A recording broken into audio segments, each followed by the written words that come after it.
ஒரு பெண் வந்து ஆன்மீகத்துல வளர்றாளேன்னு சொல்லி இவ வளர்ச்சிக்கு காரணம் இந்த பெரிய ஆள், இவன் இருக்கான் அவன் இருக்கான்னு ஏகப்பட்ட அவதூறுகள் நீங்க பார்த்துட்டு இருக்கலாம் சோசியல் மீடியால. அந்த மாதிரி அவதூறு வந்துட்டே இருக்குது. இதுக்கு ஒரே ஒரு உதாரணம் மட்டும் சொல்றேன். நீங்க இருக்கீங்க, இப்போ உங்களோட மனைவியை வந்து ஒரு பெரிய பொறுப்பு கொடுத்து ஒரு மிகப்பெரிய வேலை கொடுத்து ஒரு சேவையா பண்ண வச்சிருக்கீங்க.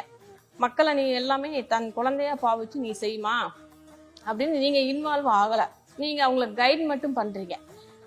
அவங்க செஞ்சுட்டு இருக்காங்க. அப்படி செயல்பட்டு இருக்கும்போது அந்த துறையை சார்ந்தவங்க வந்து ஒரு பெண்ணு வந்து இந்த துறையில வளர்ந்துடக்கூடாதுன்னு நிறைய அவதூறு பரப்புறாங்க. அடுத்து ஆணாதிக்கம் வந்து இந்த பெண் வளர்ந்துடக்கூடாதுன்னு நிறைய அவதூறு பரப்புறாங்க.